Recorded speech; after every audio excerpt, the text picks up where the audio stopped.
Thank you. I will start. My name is Polona Filipic.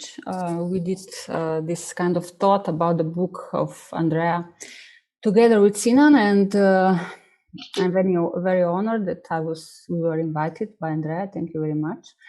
We are both architects teaching at the University of Ljubljana. I also have direct my own architectural office and very much I'm also active as an, let's say, activist, bottom-up activist in different fields connected to architecture, of course. We would like to stress out in this presentation, let's say, a point which is kind of very much important for us architects as well, not only us, but also that it's very much in a way related to this concept of hyper citizens or hyper living, which we saw as a kind of phenomena that kind of provoke very much the change of the notion of space. On one side, of course, and on the other hand, the common sense of everyday people identity, or let's say / alienation. So we see or we think that this kind of new concept or model requires to rethink this immanent relation between space and society that has, of course, a huge impact on the individual identity, but not only, also on architecture and urban design, which we take into consideration in front. And further on, of course, also on the policy making and all the legislation that is connected to that.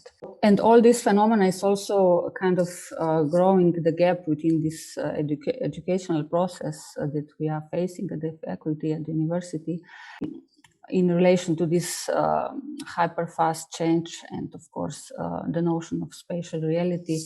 And, of course, the question, how can we tackle this new perception of space? So this slide we took from, we borrowed from the image of the TV series Lost in Space, which is a kind of alluring to this proposed shift from hyper-citizens and the need to rephrase the relation between space and society as a main characteristic of elucidating the notion of place.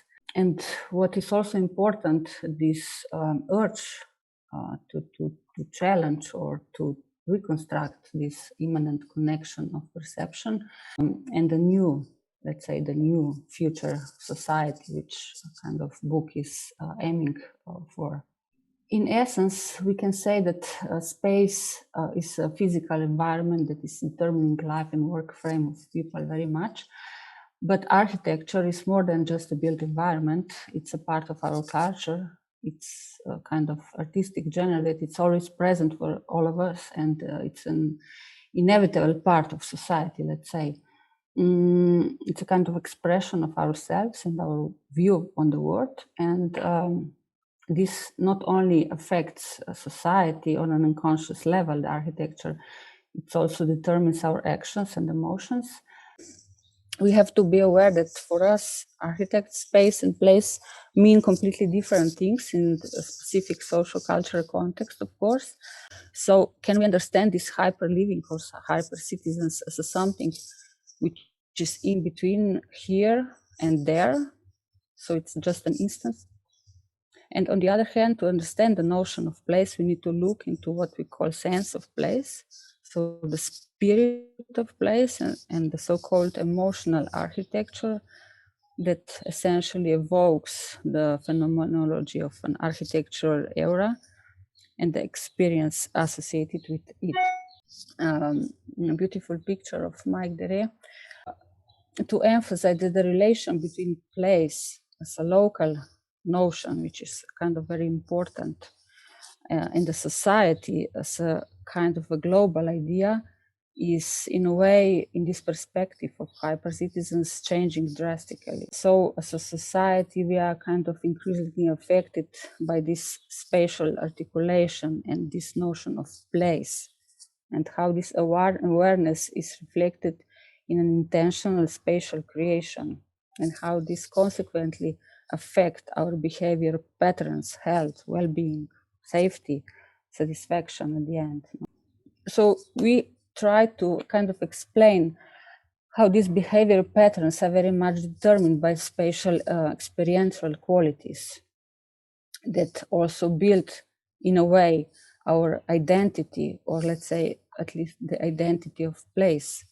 And here we are coming to this maybe the most important question: which experiential qualities generate spatial identity? We will go briefly through this genesis of identity, how we read or how we understood place as a notion of place through the past, and how can we redefine this notion in this perspective of the future in the frame of this hyper living. And here we borrowed a piece of artist Armel Coron, that his project Le Ville Rouge. I'm not really perfect in French, where he studied this urban morphology for his work, where he took different cities. We are now facing Paris on the picture, and from the urban tissue, which is created by the relations among buildings and open public space, he dissolved the city and folded it into individual pieces of the city tissue. So by deconstruction, the urban tissue into basic buildings parts in order to show how they lose their original message.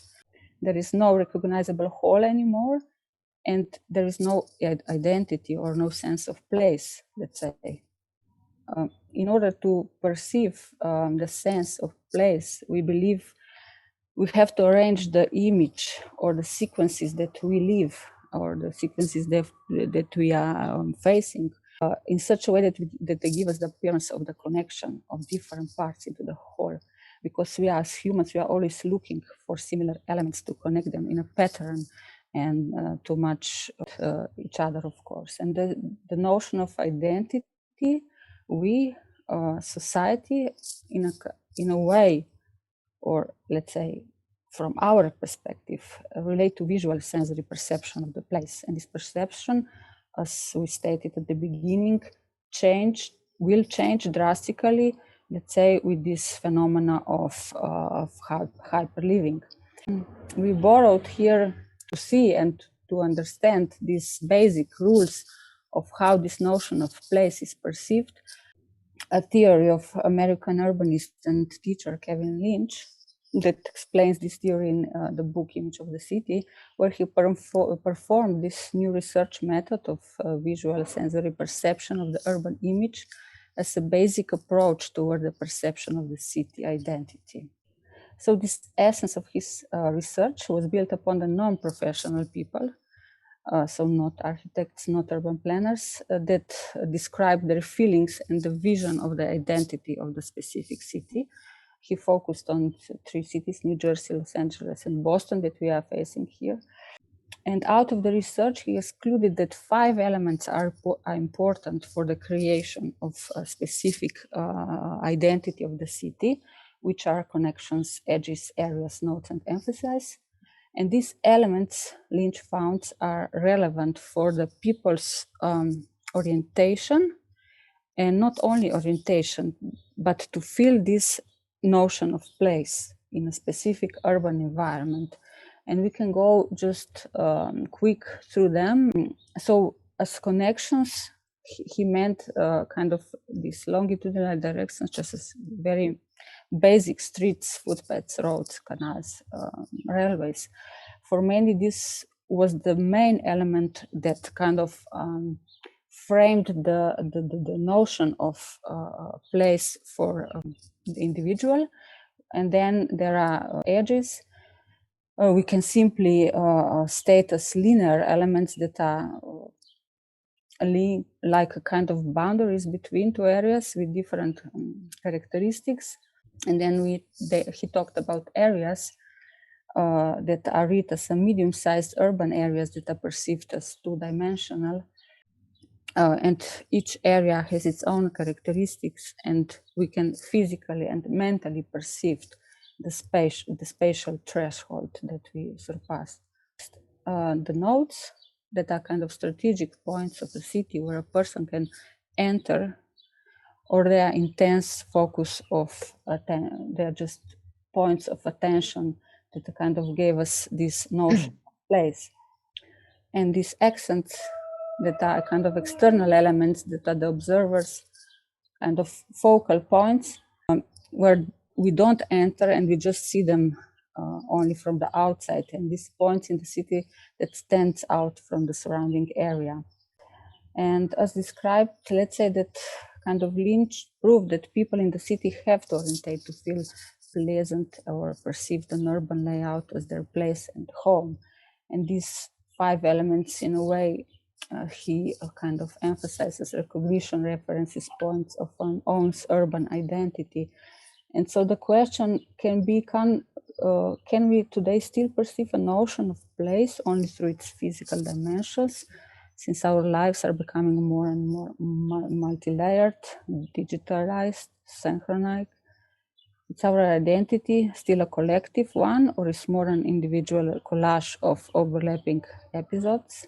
And how this shift from an objective notion of place to a random puzzle of moments will define our spatial reality, methods of interventions, policy making, and last but not least, the social patterns. Okay, so then after we discuss this very architectural approach to how we perceive space, how we describe identity of space, I also discussed, or let's say decided to present it from the other side. So how we today discuss space, what is our city today?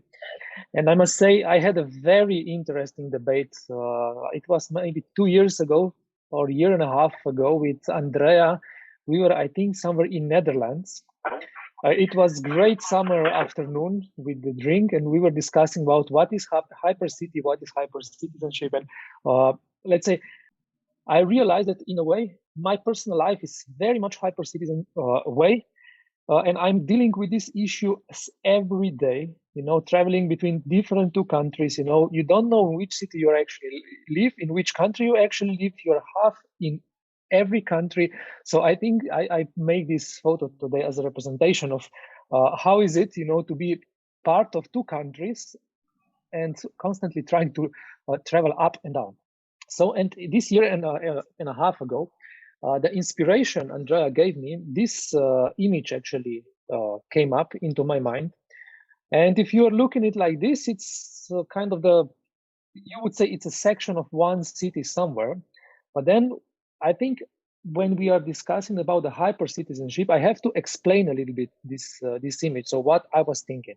And it is basically a city where I live. It's my personal city, my perception of hypercity. So as you can see, it's part of the Brussels, or more suburbs of the Brussels. It's Gare du Midi, Charleroi Airport, Ljubljana Airport, parts of Ljubljana, parts of my hometown of Kamnik, and all together, they make city in my head. And there's another thing that needs to be explained in this perception of the space today, that these are all this digitalization, this digital level of the city. So all this application that I'm using, I put some logos up here. So some of them you will know, some of them you won't know. But we are living in such a complex system that suddenly a city, hypercity, it's not one city anymore. It's collage, or it's made of smaller pieces of different cities connected in one person's mind. And this is, I think, what we would try to show with this picture, with this image for the end, so that we are not living one city, we are living several simultaneous cities. And also perception of these cities, of this space today, is completely different than it used to be in the past. So I think I need to address that urbanists, architects, city planners, everyone who is dealing with the cities today, we have to seriously address this topic, hypercities, hypercitizens, because it's going to come very, very quickly into our daily lives.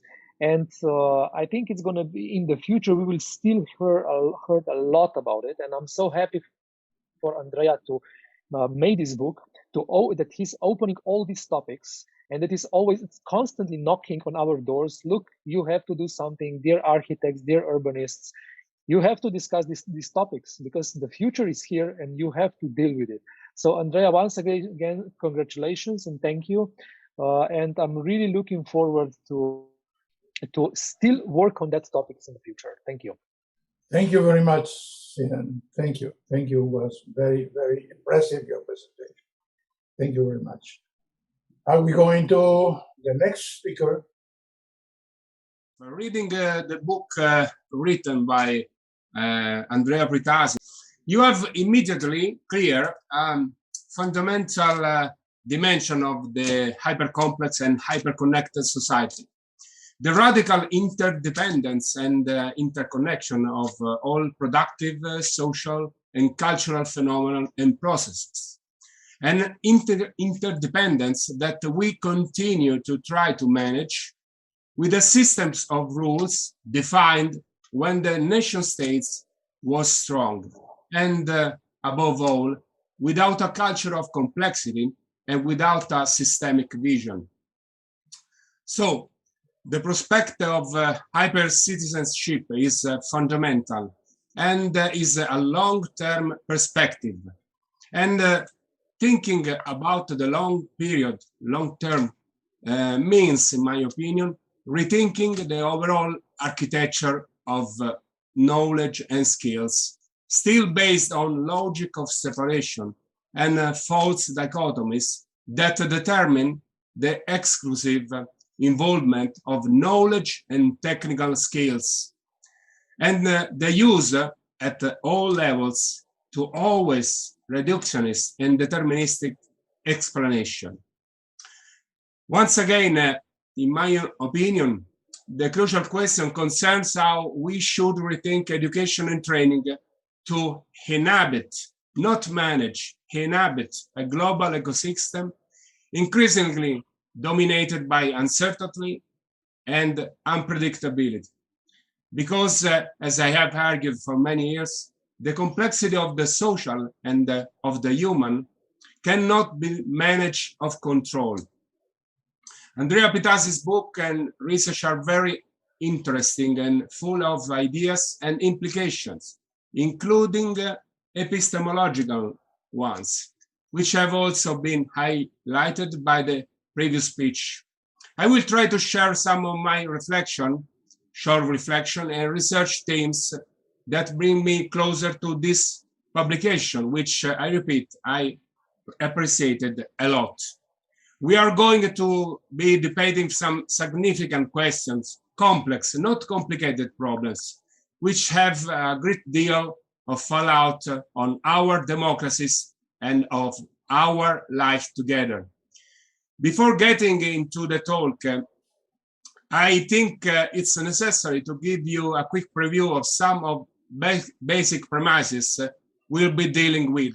First of all, speaking and reflecting on global citizenship or hyper citizenship, redesigning complex systems actually means reflecting on what I call the new rules of engagement of citizenships, and on how the political regime that we define as democracy is going through an extremely critical phase, which we will be discussing.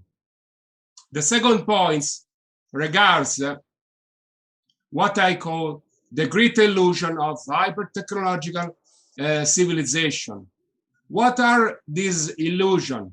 We'll be looking at the illusion of absolute rationality tied to the extraordinary availability of data and information.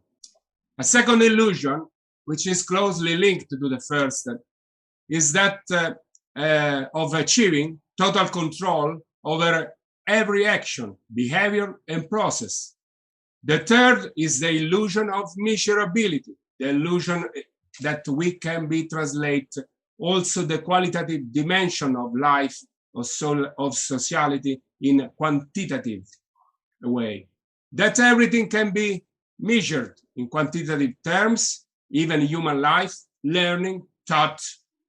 The fourth illusion is the riskiest, the most dangerous, in my opinion, the belief that we can eliminate error and unpredictability for our life and our complex organization.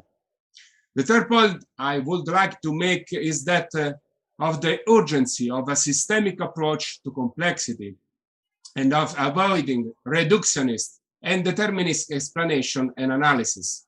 In my opinion, and I'd like to discuss this point with you, the digital age is not an age of emancipation. It's not an age of equality. We are dealing with the weak link of democracy and the challenge of educating towards global citizenship. So I like to share with you an answer. Global citizenship is reality or is an illusion? And before discussing the prospect for educating young people towards becoming global citizens, we need to ask ourselves, is an illusion or is reality? In approaching this complex issue, what can certainly be stated in, is that plain citizenship itself can no longer be considered merely a legal or judicial question. Today, citizenship is only partially linked to rights and duties deriving from the recognition of an individual and belonging to a community, local, national, or international. So, future citizens of the digitally hyper-connected global village are those facing two tangible dangers, namely, in my opinion, simulation of participation and the illusion of having a less asymmetrical relationship to power. Today, the rules of engagement are not being written by legislators, but by those agencies that produce, distribute, and share knowledge, once but no longer the nearly exclusive domain of educational institutions. In any case, the dimension of citizenship, global or otherwise, is intimately correlated to the access to and the qualities of education and trainings. 3 is the number of the fundamental axioms that I wish to propose as the basis for my consideration for the important books of Andrea on educating towards global citizenship. The first, awareness that citizenship and education are inseparable. The second, awareness that democracy and education are inseparable. The third, awareness that, and I like to call my definition, my own definition, that democracy is complexity, because educational processes have a determining strategic relevance and the most indispensable instruments for rethinking and reconstructing a new global citizenship. A global citizenship constructed within a culture of responsibility and transparency, consisting of interdependent communities of people who have acquired awareness of the complexity that is our new habitat. When we talk about educating towards a global citizenship, a global hyper-citizenship, we must take care not to run the risk of creating a citizenship without citizens. We would do well to avoid adopting the kind of short-term rationale that delegate education, along with everything else, to mere technology and digital connection. And I think that this is also the great mistake of this age, to think that for this hyper-technological civilization needs only the technicians. Connection in this direction, this perspective, will not suffice. What is needed are not merely connected citizens, but citizens who have become capable of independent critical thinking. The risk is of constructing a citizenship based on the hetero-directed citizens. Real participatory citizenship, meaning, in my opinion, the active participation in cultural change, is always a complex production generated by bottom-up, grassroots social processes and mechanisms, and cannot be taught through top-down, hetero-directed initiative, even on a global level, sorry. So if you want to encourage educators in all parts of the world to contribute towards creating a concept of global citizenship, of hyper citizenship, we must talk about also building a new humanism. This new humanism must be clear, I think, cannot simply, as I told you, retrace the footsteps of the previous historical and cultural experience known as humanism, which was based on the idea, vision, and perspective of mankind at the center of the world's universe. In fact, this concept is one of the original, in my opinion, causes, source of the extremely critical situation in which we find ourselves today, regarding, in particular, environmental and ecological and ecosystem issues, as well as the very survival of our species and of our planet. New humanism must find a central place for humanity in a society which is, after all, made up of human beings, without forgetting that we are an integral part of this complex network we call nature. The arbitrary separation between culture and nature is just one of the many false dichotomies that are responsible for an artificial fracture between fields of knowledge, which I will be discussing. So I think that we are, and I have to end my speech. We are dealing also other question, other fundamental question, and the book of Andrea Pitasi and his research group is very important also for this dimension, to exploring this dimension. What does a human being mean today? What are the necessary preconditions for this new humanism? The precondition for this hyper citizenship, and how can educators across the world contrast the current new liberal educational mindset, which not only reinforces the misleading assumption that error is something which can be eliminated, but which gives values only to miserability, data, statistics, and to the illusion of total control and predictability. Thank you very much. Grazie Piero, è stato buonissimo, buonissimo, grazie, molte grazie. Thank you, Alfredo. I'm going to use my attributes as chair of this meeting to use this. You know what is this? The baton, like the orchestra conductor. So I'm going to make two remarks. The first one, I want you, all of you, to put your hands together for a big applause for Mr. Andrea Pitasi.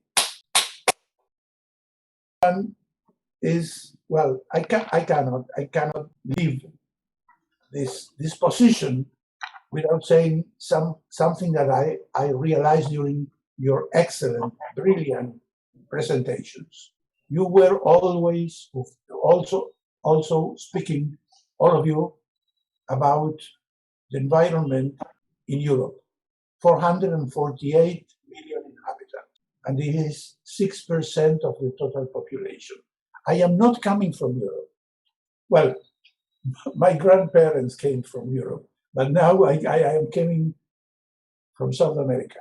In the Americas, consider the USA and Canada, we are 1,200,000,000 people. In India, it's 1.5 billion. In China, 1.3 billion. In Africa, we don't know. Unfortunately, we don't know. So what you said was wonderful. Mainly what Henri spoke about the European Commission. But, you know, we are a lot of people, and we have to spread our scientific knowledge to the rest of the countries, considering that not all the countries are in the same stage of evolution that your countries in Europe are. Thank you. So now, Andrea, if you want to answer some of the questions and reflections or whatever. Thank you very much, Alfredo. Thank you, everybody, again. Thank you for your words about my book, both, of course, the positive ones, but also the suggestions, the tips, the questions.